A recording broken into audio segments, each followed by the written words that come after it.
우리 찬양대 찬양이 너무 감사했습니다. 5월 가정의 달인데 참 제가 선곡해 놓은 곡을 또 지휘자가 이렇게 선곡을 해서 참 너무 감사하고 또 악기로 또 우리 랩넌트와 우리 중직자들이 함께 찬양하는 참 이 부분이 색들의 응답과 축복들 아닌가 하는 생각을 하게 됩니다.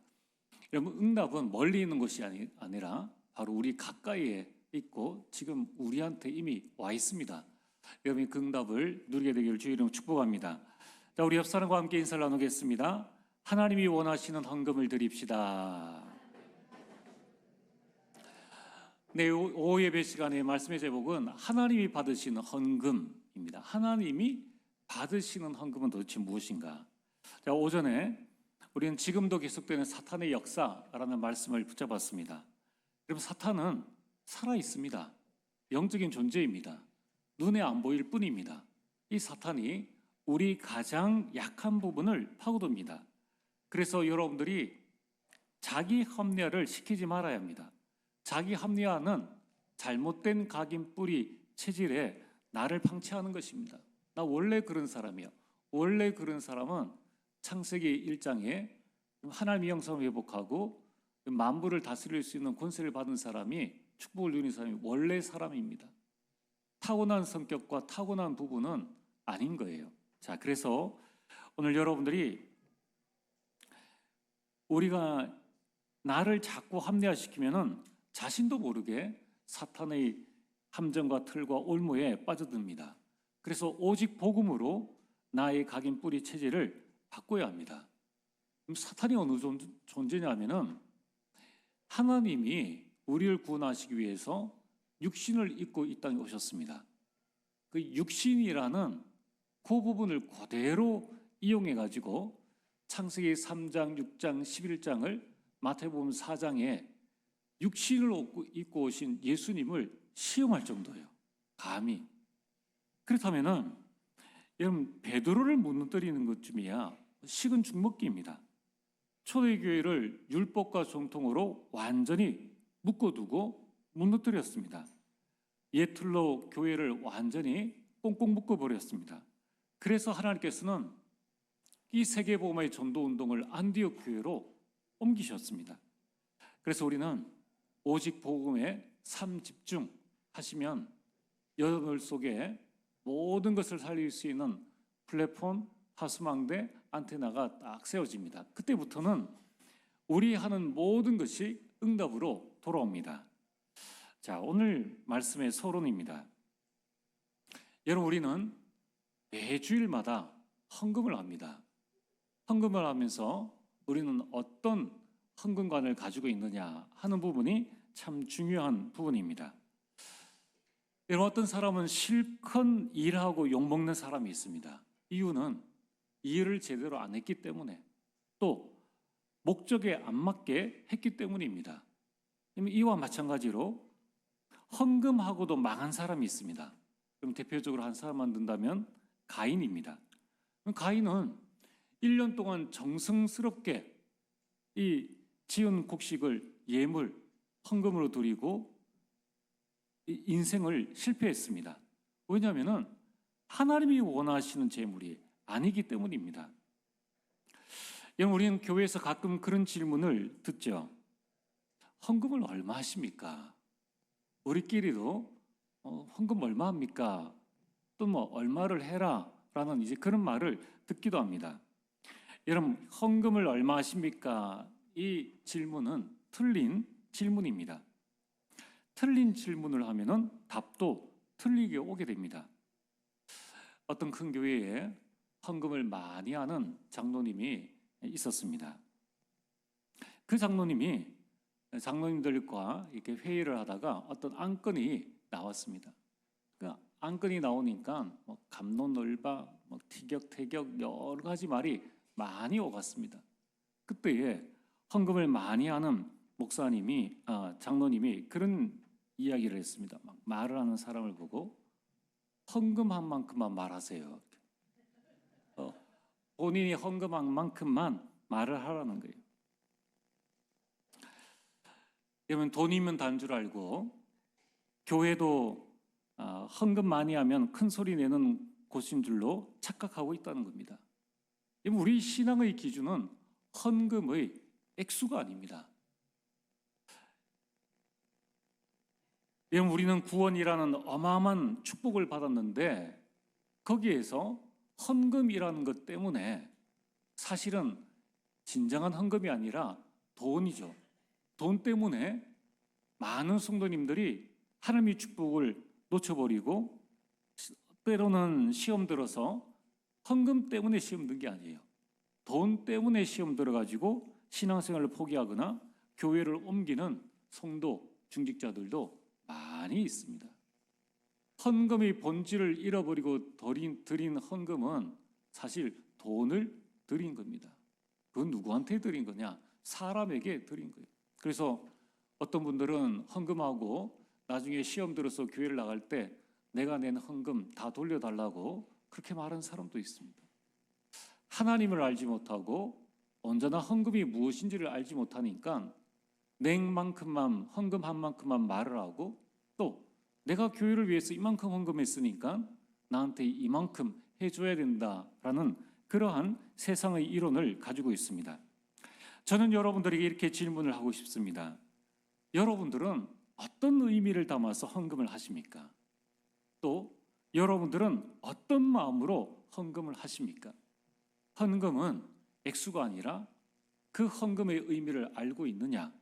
두 번째는 의미를 알았다면 나는 어떤 마음을 가지고 헌금을 하느냐? 여러분, 앞으로 우리 렘넌트들은 빛의 경제를 회복할 사람들입니다.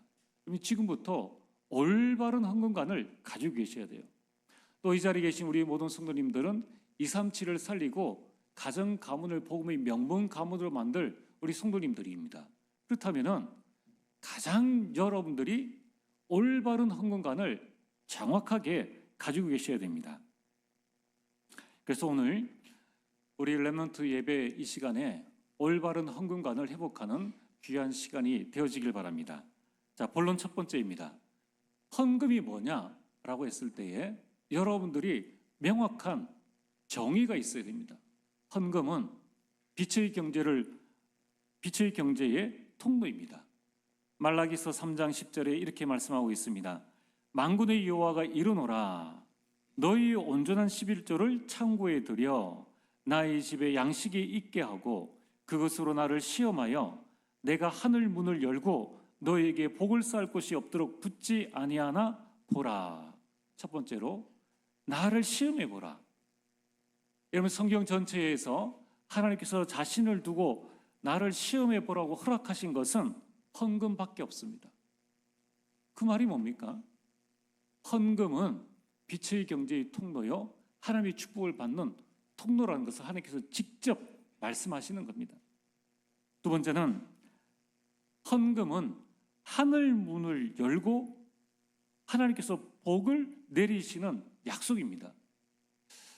하나님께서 언제 하늘 문을 여시느냐? 여러분들이 매주일 헌금 드리는 그 시간에 하나님은 하늘 문을 여십니다.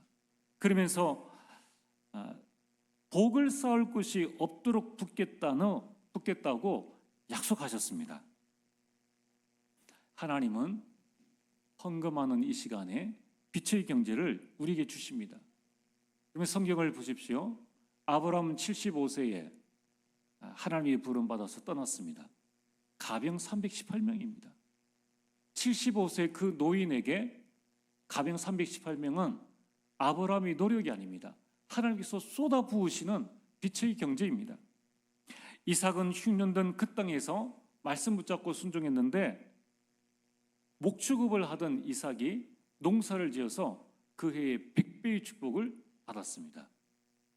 한 해 농사지어서 빛의 경제 100년의 축복을 받게 되었습니다. 그럼 그 이후에는 응답이 없었느냐?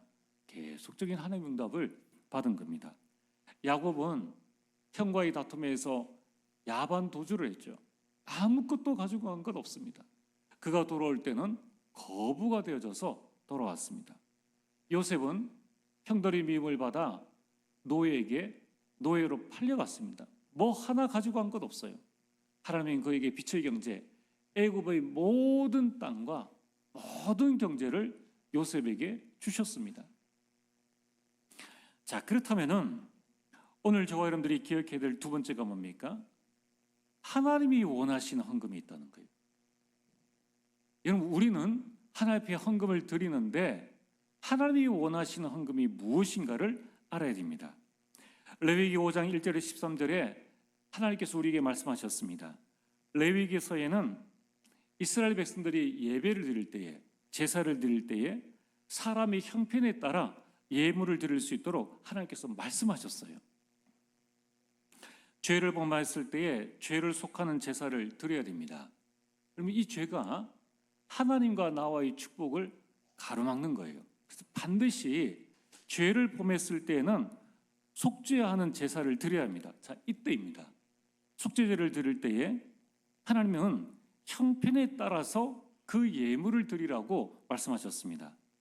일반적인 경우는 레위기 5장 6절에 나와 있는 것처럼 암염소 한 마리나 그리고 암양 한 마리 하면 됩니다. 그런데 내가 이 암염소나 암양 한 마리를 드릴 만한 능력이 없다라고 할 때에 하나님께서는 가난한 자, 그 가난한 자는 산비둘기 2마리 또는 집비둘기 2마리를 드리라라고 말씀하셨습니다. 근데 이것마저 드릴 형편이 안 된다. 매우 가난한 자는 고운 가루, 밀가루 10분의 1의 반, 지금으로 치면은 약 2.2리터입니다. 그럼 밀가루 한 봉지 사서 하나님 앞에 드리라는 거예요. 왜 하나님께서 이렇게 말씀하십니까? 하나님께서 형편에 따라 예물을 드리라. 야, 넌 너무 가난하니까 예물 드리지 마. 괜찮아. 이렇게 말씀하지 않았습니다. 예물을 가지고 반드시 하나님 앞에 드리면서 죄속함을 받으라라고 말씀하셨습니다. 이는 누구나 다 하나님께 나아갈 수 있기 위함입니다. 그럼 예배와 이 회개는 부자만의 특권이 아닙니다. 이건 모든 사람들에게 주어진 것입니다. 가난한 자도 하나님 앞에 나와서 재물의 크기, 액수에 관계없이 하나님께 온전한 제사를 드림으로 말미암아 자신의 모든 죄를 사함받을 수 있도록끔 하나님께서 하셨습니다. 또한 이러한 하나님이 원하시는 예물에는 누구든지 죄를 씻고 하나님의 복을 받을 수 있기 위함입니다. 우리는 예배를 통하여서 그리고 예배 시간에 드려지는 찬양과 기도와 특별히 헌금을 통하여서 하나님의 복을 받게 됩니다. 그러면 헌금이라는 이 단어는 하나님의 복이라는 단어와 연결되어져 있습니다. 그 어원이 똑같습니다. 그래서 하나님은 헌금을 통하여서 하나님께 드려진 이 예물을 통하여서 하나님의 복을 우리에게 주신다는 거예요.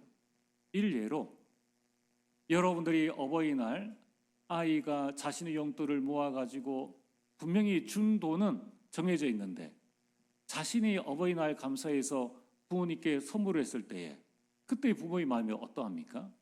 내가 이 아이에게는 더 잘 해줘야 되겠다는 것이 기본적인 마음입니다. 하물며 하나님은 어떠하시겠습니까? 하나님은 여러분들의 모든 형편을 다 알고 계십니다. 그래서 형편 따라서 헌금할 것을 말씀하시면서 중요한 것은 하나님은 우리의 중심을 보신다는 겁니다. 마가복음 12장 41절에서 44절에 가난한 여인의 헌금에 대한 말씀이 나옵니다. 41절에 예수께서 헌금함을 대신하여 앉으사 무리가 어떻게 헌금함에 돈 넣는가를 보실세 여러 부자는 많이 넣는데 한 가난한 과부는 와서 2렙돈 곧 한 고두란트를 넣는지라. 예수께서 제자들을 불러다가 이르시되 내가 진실로 너희에게 이르노니 이 가난한 과부는 헌금함에 넣는 모든 사람보다 많이 넣었도다.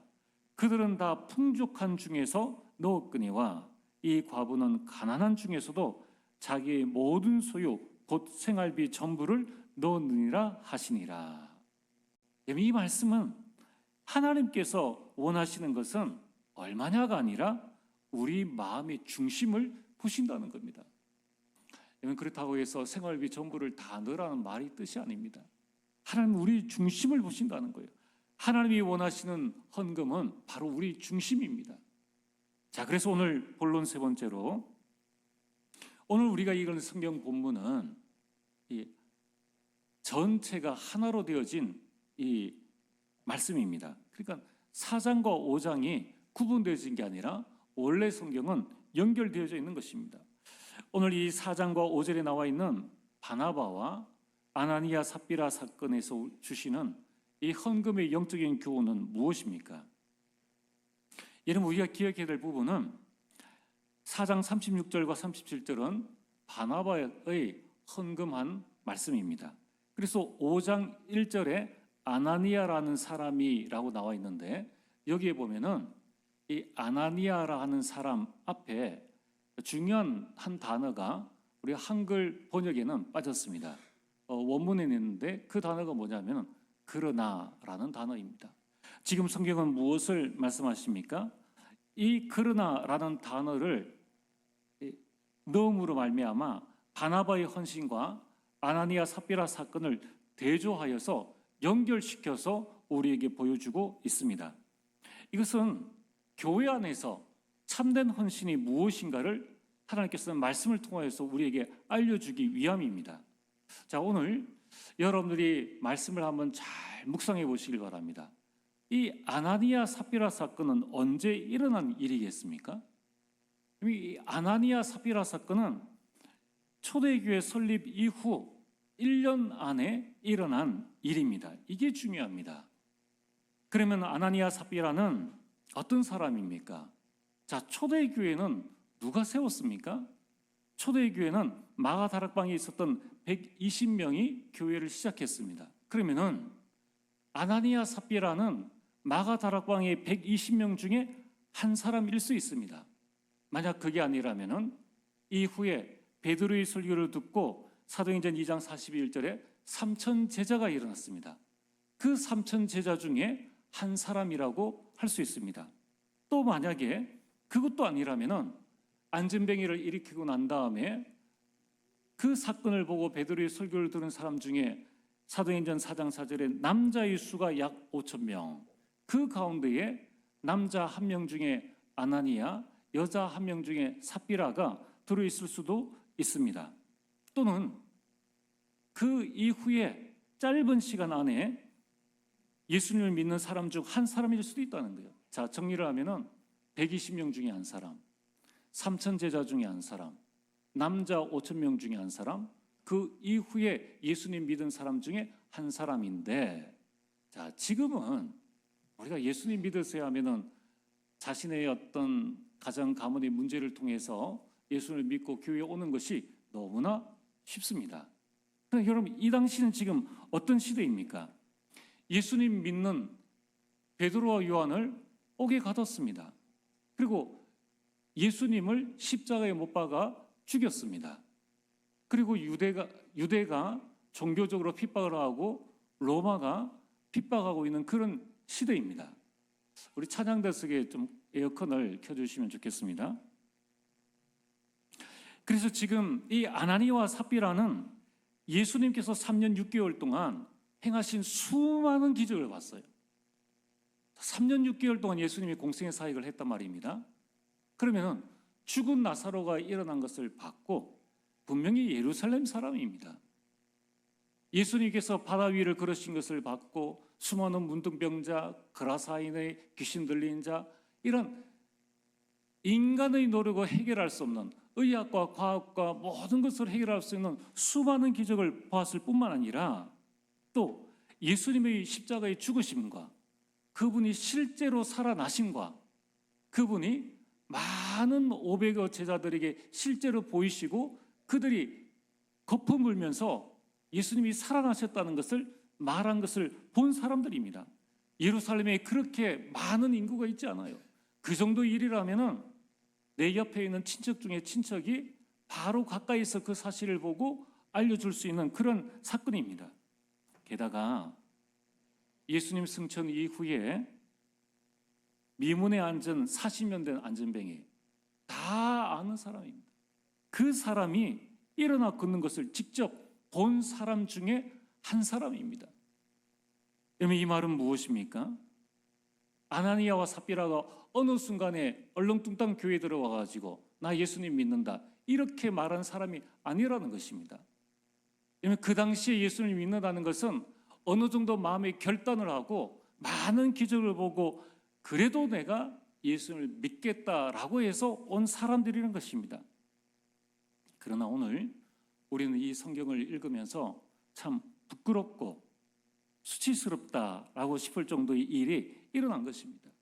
도대체 아나니아와 삽비라는 왜 그랬을까요?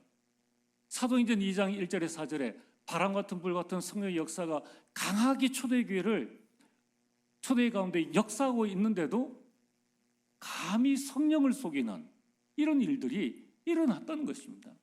아니 도대체 왜 그랬을까? 교회는 부흥하는데 개인이 망한 것입니다. 여러분이 잘 기억을 하셔야 됩니다.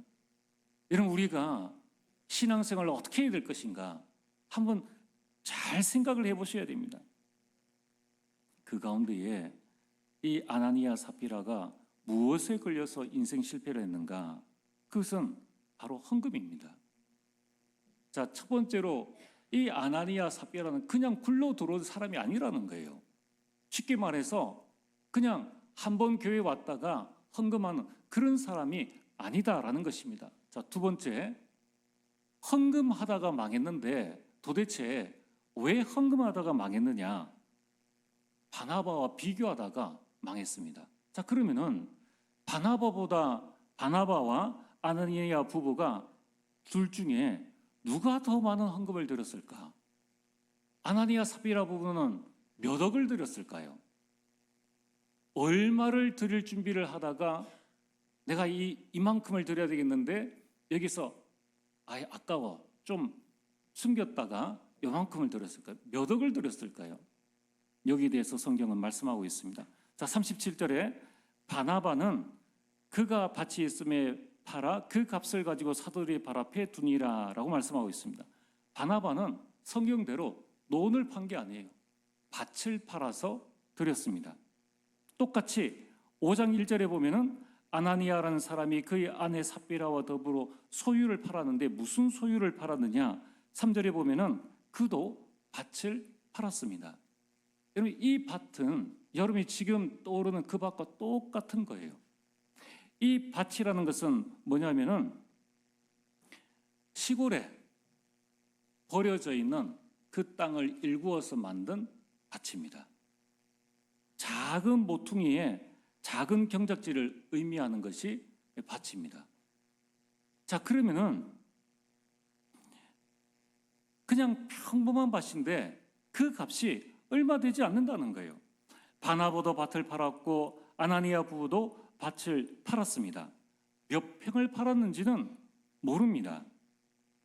그래서 내가 드리고 싶은 만큼만 받은 은혜대로 은혜에 감사해서 내 믿음의 분량대로 헌금하면 됩니다. 근데 지금 아나니아 부부는 왜 굳이 팔아가지고 그 값의 얼마를 감추었느냐는 거예요. 그냥 내가 할 만큼 헌금할 만큼만 이 밭을 팔고 헌금해도 되는데 왜 이렇게 했느냐는 것입니다. 여러분, 여기에 대한 의문을 가지셔야 됩니다. 여러분, 우리가 지금 헌금을 어떻게 하고 있습니까? 여러분, 아나니아가 지금 무엇을 잘못했습니까? 아나니아는 하나님 앞에의 신앙이 아닙니다. 그는 사람 앞에 보이려고 했다는 것입니다. 바나바에 대한 시기, 질투, 경쟁심으로 헌금을 했습니다. 참 안타까운 헌금이죠. 여러분, 사도들이 바나바를 보고, 바나바는 요셉이라는 사람의 별명이 바나바입니다. 그래서 그 요셉을 보고 밭을 팔아서 이 헌금도 하고 또 의로운 사람이라서 바나바라는 별명을 지어줬는데 그 별명이 위로의 아들이라는 말입니다. 마치 다윗이 골리앗을 꺾고 왔을 때 여인들이 사울은 천천히요, 다윗은 만만히요, 그 여자의 말입니다. 여자의 말은 이럴 수도 있고 저럴 수도 있고 사람 말은 이렇게 될 수도 있고 저렇게 될 수도 있다는 거예요. 사도들이 말이에요. 그런데 그 말을 듣고 싶었던 것입니다.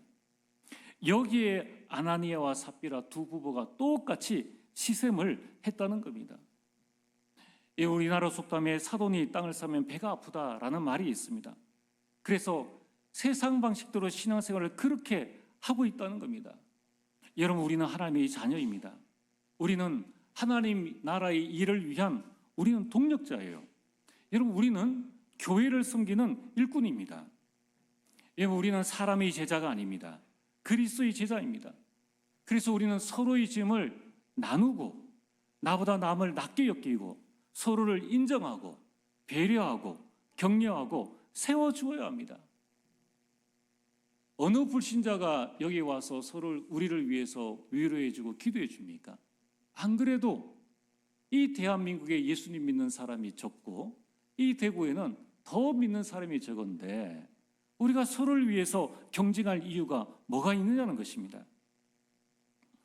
그래서 우리는 모든 일의 중심에 내가 있으려 하고 내 마음대로 움직이려 하고 그것이 안 되면 수근거리고 분당짓고 분쟁하고, 이것은 절대로 하나님이 기뻐하시는 일이 아니라는 것입니다. 여러분, 여기에 붙잡혀 있으면 교회는 부흥해도 부흥될 수도 없죠. 그러나 부흥해도 개인은 무너진다는 것입니다.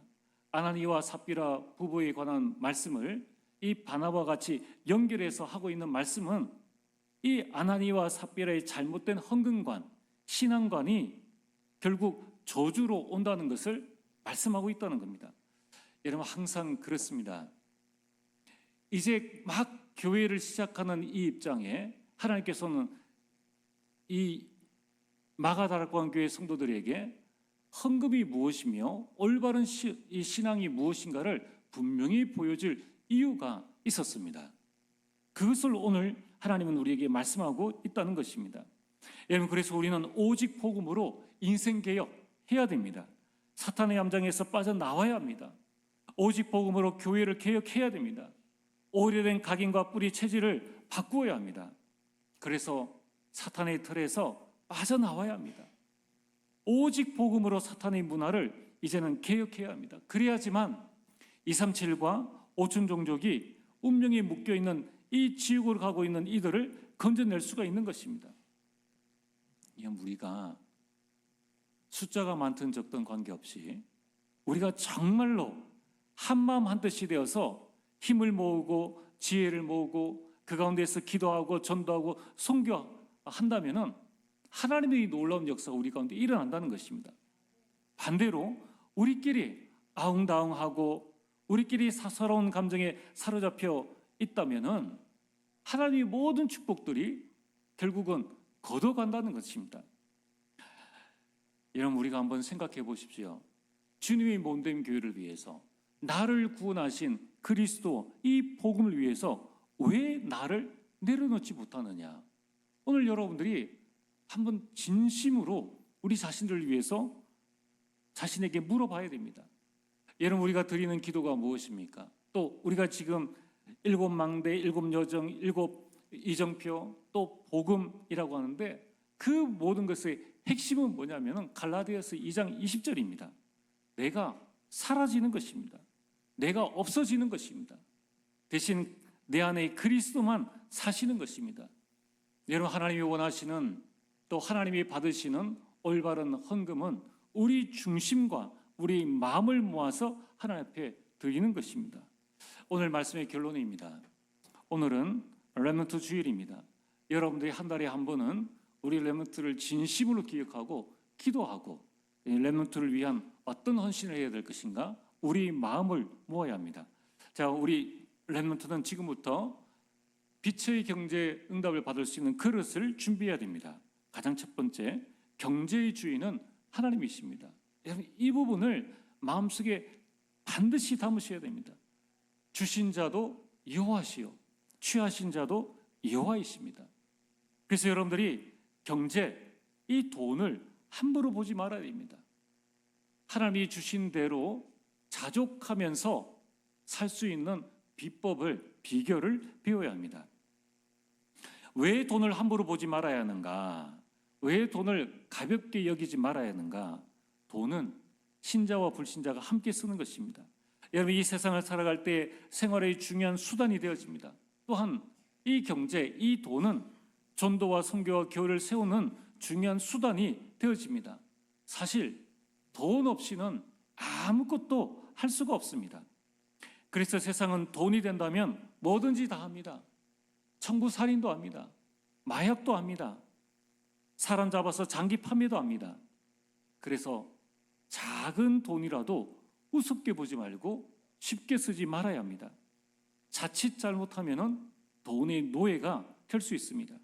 그렇다면 두 번째로, 하나님은 우리 모든 쓸 것을 채워주십니다.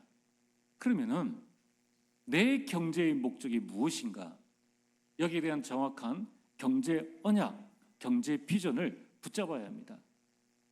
어릴 때부터 우리 부모님은 우리 렘넌트들에게 계속 경제에 대한 이 언약과 비전을 줘야 됩니다. 대표적인 사람이 누구입니까? 록펠러의 어머니입니다. 그러면 록펠러의 어머니가 계속 11조와 교회 생활과 헌금에 대한 부분을 아예 10가지 수칙으로 만들어서 유언으로 전달했지 않습니까? 여러분, 그래서 오늘 저와 여러분들이 여기에 대한 어떤 헌금에 대한 언약을 붙잡고 있느냐, 우리 교회에 보니까 어떤 성도님들, 우리 중직자는 이 헌당을 이 경제 비전으로 붙잡고 있고, 또 어떤 분들은 선교 경제를 이 마음이 담고 있습니다. 또 렘넌트를 키우는 어떤 중직자는 이 셋들이 있는 교회의 비전을 품고 렘넌트에게 이 경제 언약과 비전을 심고 있었습니다. 자, 오늘 여러분들이 내 인생의 주인이 하나님이시며 내 경제의 주인이 하나님이시라면 이 경제에 대한 언약을 분명히 붙잡고 계셔야 됩니다. 그러면 하나님은 반드시 여러분과 여러분 업과 교회의 전무 후원 응답을 주십니다. 자, 세 번째는 올바른 경제 준비를 해야 됩니다. 이를 위해서 우리 렘넌트들과 우리 성도님들은 지금부터 토요일에 헌금 준비를 하세요. 일주일 내내 여러분들이 특별한 이 헌금 시간, 특별 헌금이나 절기 헌금이나 그 외에 헌금 시간이 있다면 여러분들이 기도하시면서 의미를 담으셔야 됩니다. 여기에 의미를 알고 여러분이 마음을 담아서 헌금하시면 됩니다. 그래서 저는 여러분들에게 부탁드립니다. 헌금은 하나님의 축복을 받는 통로입니다. 자, 그래서 여러분이 될 수 있는 대로 중요한 헌금에는 여러분이 액수에 관계없이 의미를 담고 헌금하시길 바랍니다. 하나님이 그걸 원하시는 거예요. 여러분, 우리가 헌금할 때에 우리 모든 성도님들이 헌금하는 그 시간에 온전히 기도하시길 바랍니다. 하나님, 나에게, 우리 성도님들에게 빛의 경제를 허락하여 주옵소서. 아브라함이 주셨던, 이삭이 주셨던, 야곱이 주셨던, 요셉이 주셨던 그 빛의 경제를 통하여서 올바르게 전도하고 올바르게 선교하고 교회를 세울 수 있도록 역사하여 주옵소서. 헌금보다 중요한 게 의미요, 마음을 담은 것이요, 또 우리가 한마음 한뜻으로 기도하는 것입니다. 그래서 여러분들이 11조 헌금은 당연히 10분의 1을 기본으로 여러분 하시면서 또 여러분들이 드릴 수 있는 만큼 믿음으로 드리시면 됩니다. 교회를 세우는 건축헌금과 헌당헌금, 237을 살리는 선교헌금, 렘넌트를 키우는 장학헌금, 여기에 우리 렘넌트들도 렘넌트가 렘넌트를 키울 수 있어요. 의미를 담고 마음을 가지고 헌금하시길 바랍니다. 그리고 매달 또 중요한 일에 있어서 반드시 감사헌금, 이거는 체질입니다. 이 부분이 각인되어지고 뿌리 내리고 체질되어져야 돼요. 그래야지만 온전한 하나님의 축복을 받을 수 있습니다. 그래서 이 부분이 각인 뿌리 체질되어지지 않으면 우리는 일평생 돈의 유혹에 계속 갈등합니다. 드려야 될 건가 말해야 될 건가 눈치 보면서, 또 내가 그래도 중직자인데 몇천 원 하기는 부끄럽고 안 할 수는 없고, 이런 갈등은 이제 끝나야 됩니다. 우리 교회에서는 하나님의 말씀이 선포되어졌습니다. 액수가 중요하지 않습니다. 여러분이 정말 1,000원이라도 어쩌면요, 뭐 세계 선교대회 100만 원 했어, 기도 안 하는 사람보다 하나님, 제가 지금 10,000원밖에 없습니다. 10,000원 내고 이 40일 집중 기간 동안에 계속 그를 위해서 기도했다. 하나님께서 누구를 기쁘게 받으시겠습니까? 가난한 과부의 그 2 렙돈을 하나님께서, 예수님께서 기쁘게 받으셨지 않습니까? 그래서 오늘 우리 모든 성도님들과 우리 모든 렘넌트들이 올바른 헌금관을 가지고 이제 빛의 경제를 회복하게 되기를 주의 이름으로 축복합니다. 전능하신 아버지 하나님, 참으로 감사를 드립니다. 아버지 하나님, 우리 모든 성도님들, 우리 경제의 주인이 하나님을 알고 참 빛의 경제를 회복할 수 있도록 역사하여 주시옵소서. 예수님 이름으로 기도리옵나이다. 아멘.